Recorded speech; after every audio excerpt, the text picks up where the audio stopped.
So looking at the euro dollar chart, we can currently see a potential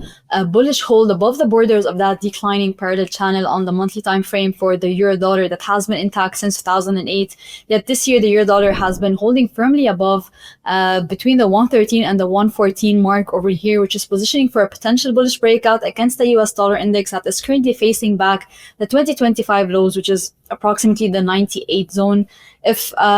the dollar does manage to give way below the 98 zone, or the euro dollar does manage to have a clean close above the peaks of 2025, so we're talking about the 115.70 to the 116 psychological zone, then we might have a potential another bullish rally for the euro dollar beyond the borders of that declining channel towards the extremes that we've seen on the chart between 2021 and 2018. So that is approximately towards the price levels between 120 and the 124 marks. From the downside, if the euro does manage to pull back and possibly close back below the borders of that declining channel, so possibly below the 110 and the 109 mark, that might pave the way for a potential pullback or another leg lower for the euro against the dollar, as we've seen across the patterns of that chart across history.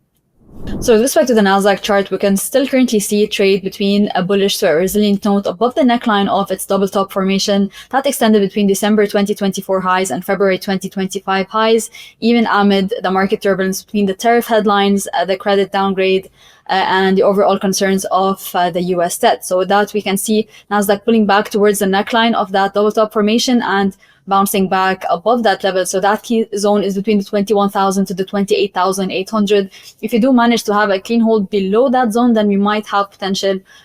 renewed selling pressure on the Nasdaq, potentially pulling it back down towards the 19,900 to the 19,600 support zones. From the upside, if Nasdaq does manage to continue that bullish trajectory and potentially surpass the 21,500 mark, we might have potential extension back towards the record highs, which is near the 22,200, jumping, or with that AI momentum possibly piling up on the chart, extending it back towards new record highs. And the next key level that I'm eyeing is the 23,700 mark on the chart. We can be expecting high volatility risk as well on Wednesday with Nvidia earnings, and the market sentiment is currently leaning towards